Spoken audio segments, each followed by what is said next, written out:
우리 지난주에는 요한복음 봤어요. 그쵸? 요한복음 7장 1절에 11절까지 예수님께서 하신 기도, 사실 이 기도가요 주기도와 또 굉장히 그 결을 같이 합니다. 이걸 또 이제 풀어드렸으면 좋겠는데 그럴 만한 시간적인 여유는 되지 못했어요. 하지만 나중에 또 기회가 되면 또 볼 수 있으면 보게 되고요. 1절부터 11절까지 말씀 보면 제가 한번 읽어드리겠습니다. 예수께서 이 말씀을 하시고 눈을 들어 하늘을 우러러 이르시되 아버지여 때가 이르렀사오니 아들을 영화롭게 하사 아들로 아버지를 영화롭게 하게 하옵소서. 아버지께서 아들에게 주신 모든 사람에게 영생을 주게 하시려고 만민을 다스리는 권세를 아들에게 주셨음이로소이다. 영생은 곧 유일하신 참 하나님과 그가 보내신 자 예수 그리스도를 아는 것이니이다. 아버지께서 내게 하라고 주신 일을 내가 이루어 아버지를 이 세상에서 영화롭게 하였사오니 아버지여 창세전에 내가 아버지와 함께 가졌던 영화로서 지금도 아버지와 함께 나를 영화롭게 하옵소서. 세상 중에서 내게 주신 사람들에게 내가 아버지의 이름을 나타내었나이다. 그들은 아버지의 것이었는데 내게 주셨으며 그들은 아버지의 말씀을 지켰나이다. 지금 그들은 아버지께서 내게 주신 것이 다 아버지로부터 온 것인 줄 알았나이다. 나는 아버지께서 내게 주신 말씀들을 그들에게 주었사오며 그들은 이것을 받고 내가 아버지로부터 나온 줄을 참으로 아오며 아버지께서 나를 보내신 줄도 믿었사옵나이다. 내가 그들을 위하여 비옵나니 내가 비옵는 것은 세상을 위함이 아니요 내게 주신 자들을 위함이니이다. 그들은 아버지의 것이로소이다. 내 것은 다 아버지의 것이요 아버지의 것은 내 것이온데 내가 그들로 말미암아 영광을 받았나이다. 나는 세상에 더 있지 아니하오나 그들은 세상에 있사옵고 나는 아버지께로 가옵나니 거룩하신 아버지여 내게 주신 아버지의 이름으로 그들을 보존하사 우리와 같이 그들도 하나가 되게 하옵소서. 아멘. 예수님께서 이제 마지막 제자들과 마지막 식사를 마치시고 나서 하신 기도죠. 혹자는 이거를 혹시 이게 겟세마네 동산에서 기도가 아니냐 생각하는 경우가 있는데 18장 1절 볼까요? 한번 찾으셨나요? 한번 함께 읽겠습니다. 예수께서 이 말씀을 하시고 제자들과 함께 기드론 시내 건너편으로 나가시니 그곳에 동산이 있는데 제자들과 함께 들어가시니라. 아멘.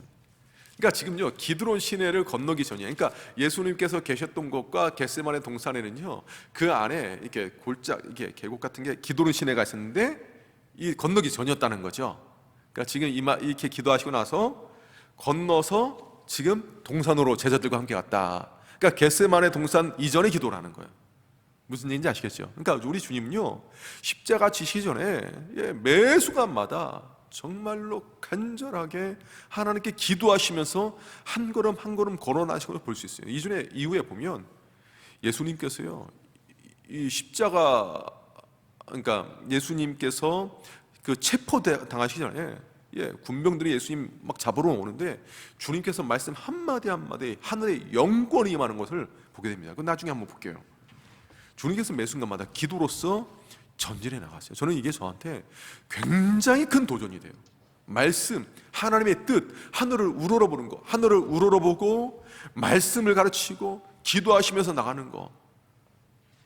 약간 우리가 좀 이렇게 지금 이 본문과 설교와 조금 벗어나서 제가 묵상한 걸 말씀드리면 우리의 사명의 거리예요. 사명의 길에 여러분 장애물 없는 일이 있나요? 근심이 없는 일이 있나요? 우리가 목자로서 해나가는 일들 가운데 어려움이 없는 일이 있나요? 있어요. 그런데 어려움이 있다고 해서 회피하고 돌아가고 내가 원하고 싶지 않다고 해서 주님 나 이거 안 하겠습니다 안 하게 해주세요 라기보다는 우리 주님께처럼 할 수만 있으면 이것을 옮기길 원하지만 내 원이 아니라 누구의 원입니까? 단순히 뜻 이전에 원하는 거 바라고 소원하는 거 하나님께서 나를 통해서 이루고자 하는 그 원함 이루어지길 원합니다.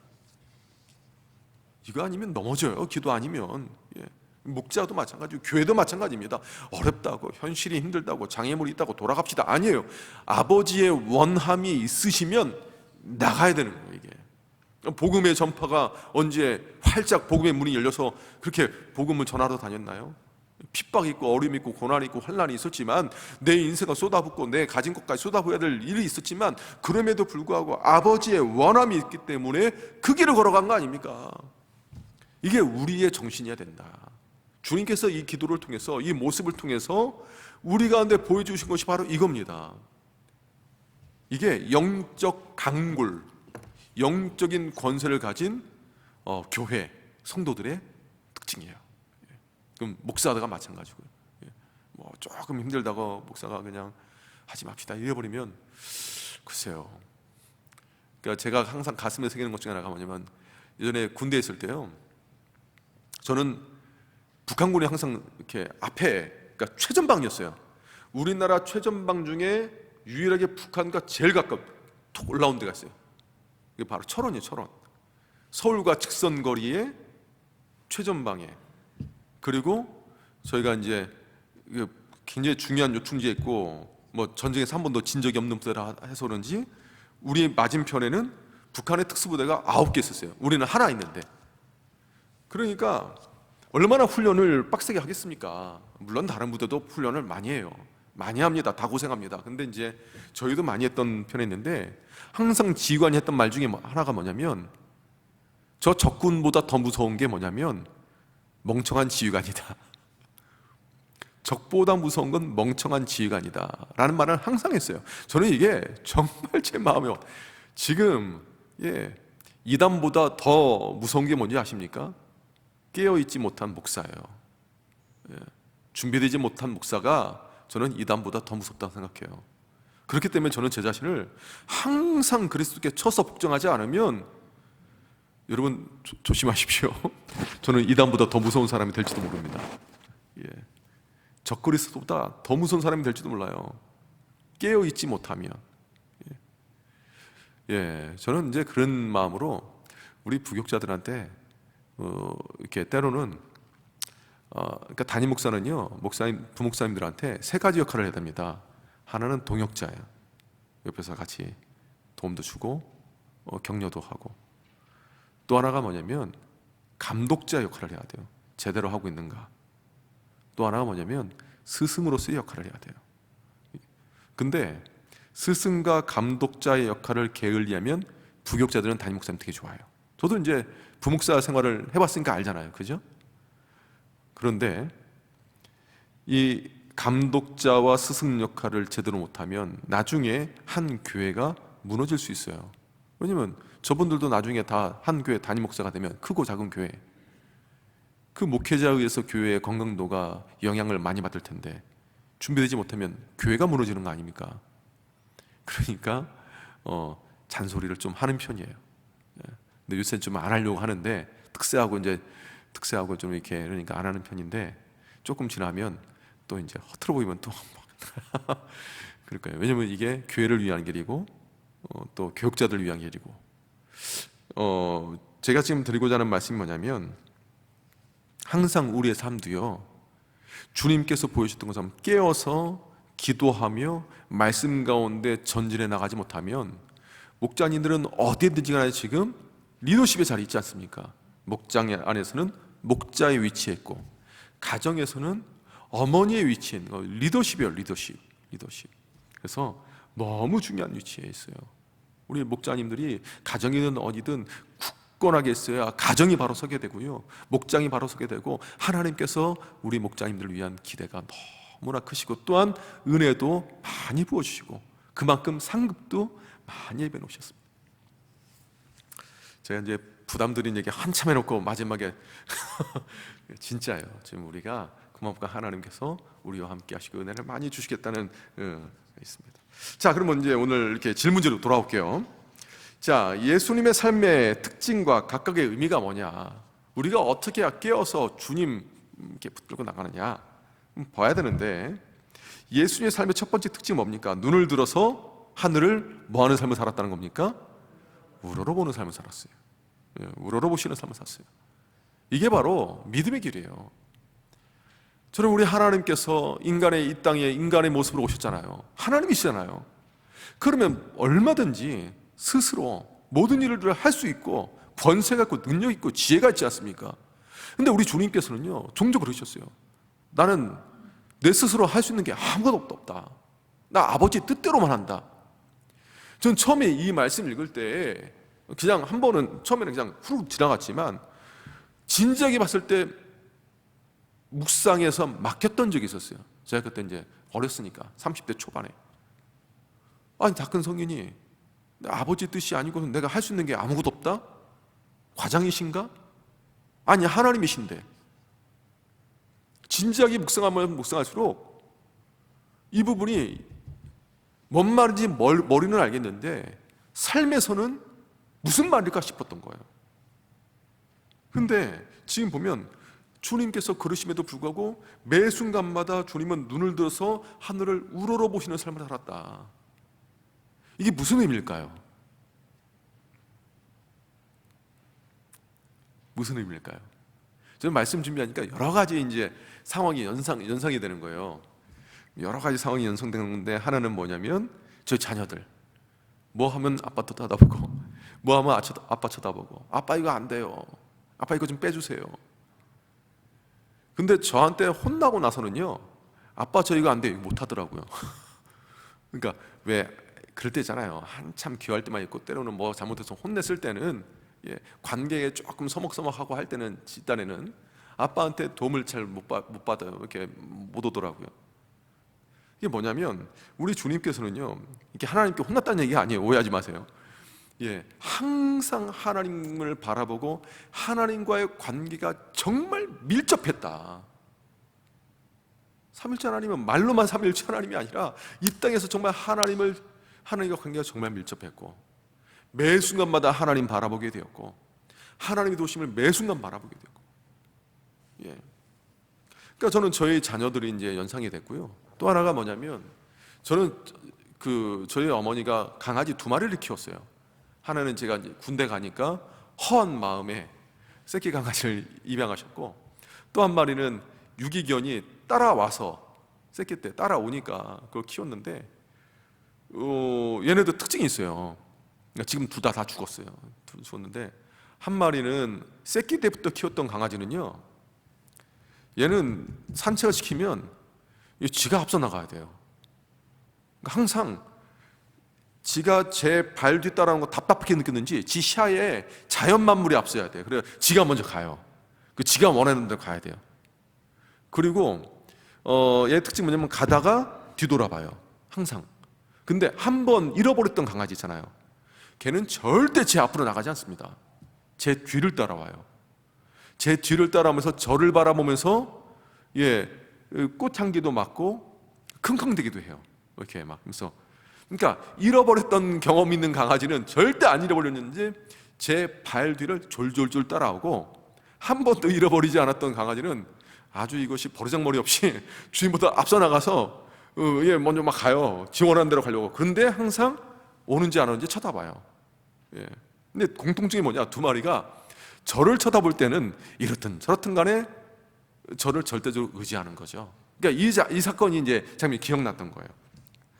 그러니까 저는 그때 이제 그 강아지를 보면서, 심지어는요, 두 번째 이거 입양했던 강아지는 죽는 그 순간에도 저 오는 것을 기다리면서 현관문에 코를 대고 죽어 있더라고요.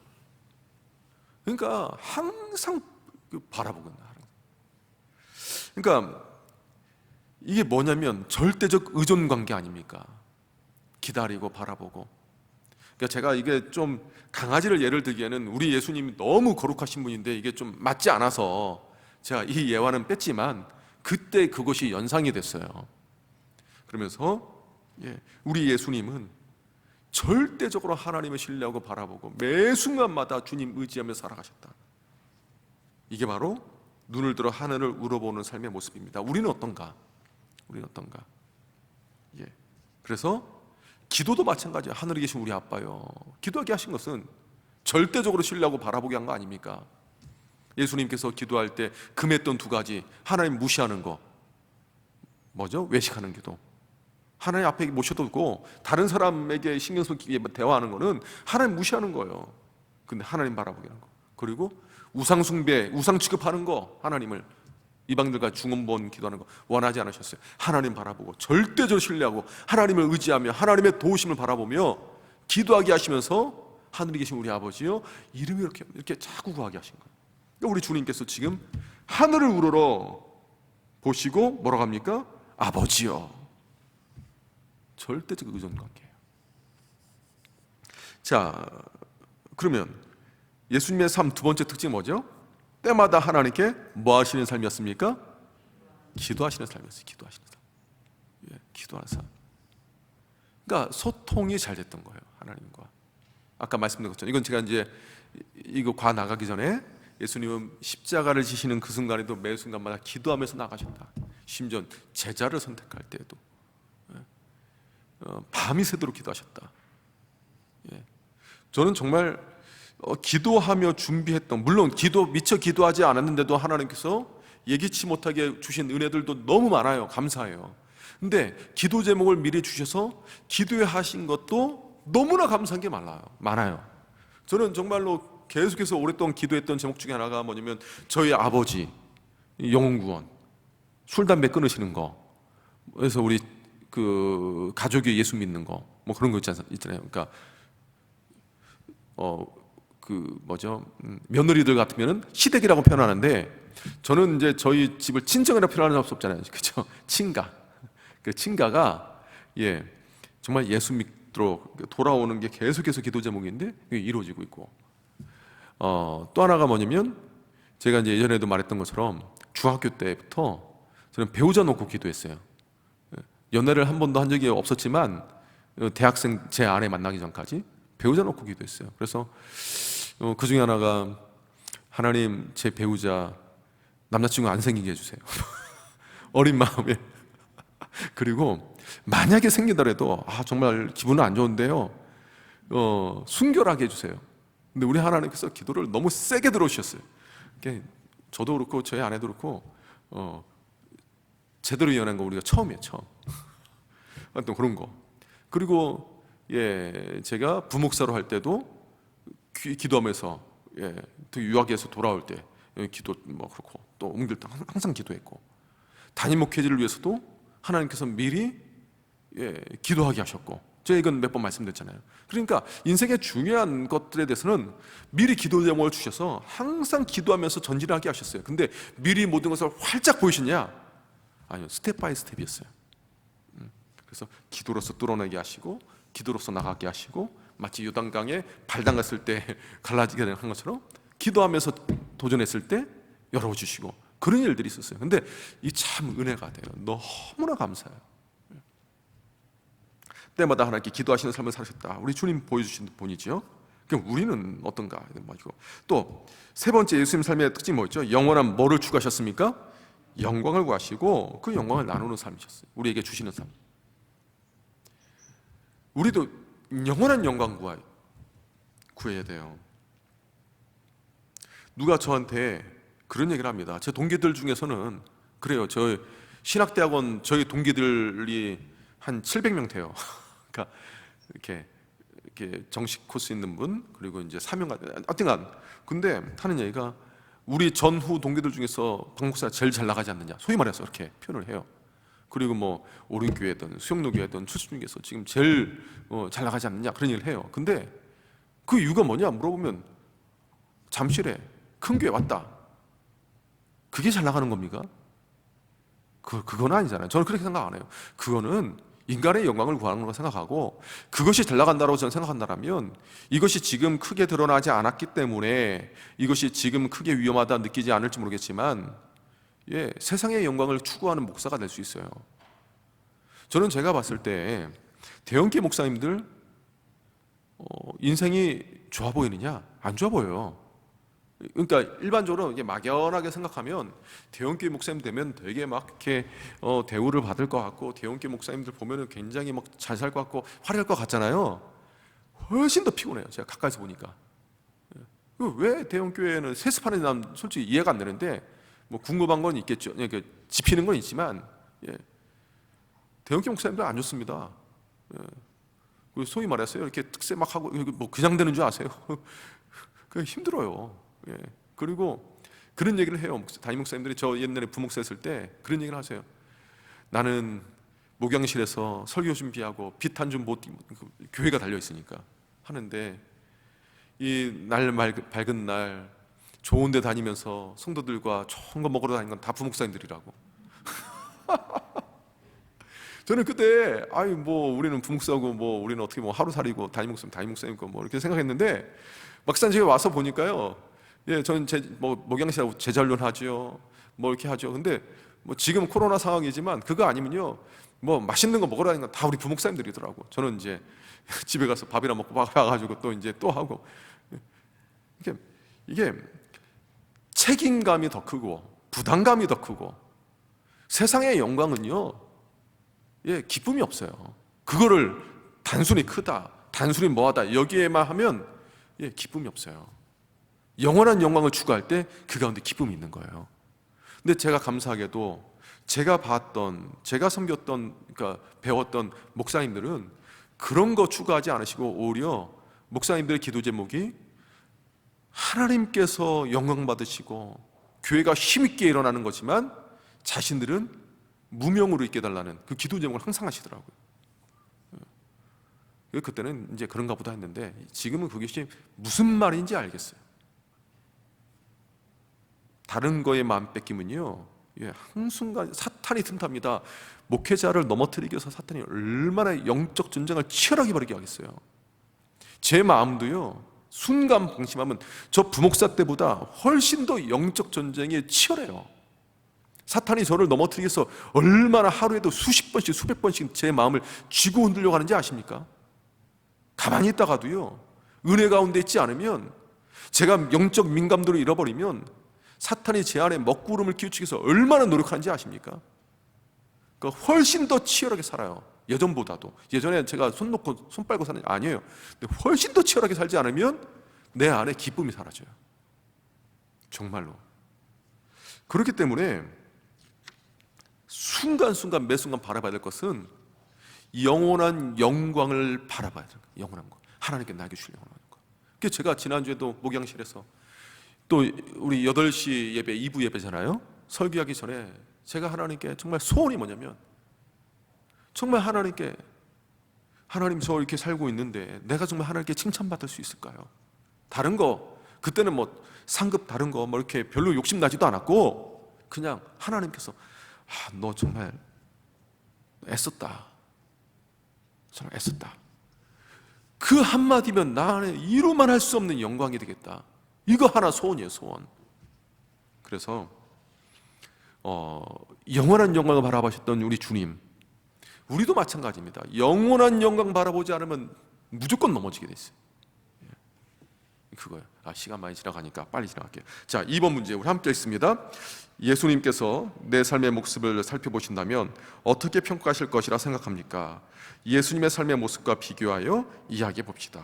자, 우리가 1번에서 1, 2, 3번은 제가 지금 말씀드렸어요. 그죠? 의미가 무엇인지, 이걸 저는 제 삶에 어떻게 적용하면서 이것이 제 안에서 어떻게 이게 설교로 나오는지도 어느 정도 이제 비춰졌을 거라 생각합니다. 그러면 목자님들 보실 때요, 우리는 어떤가를 보셔야 돼요.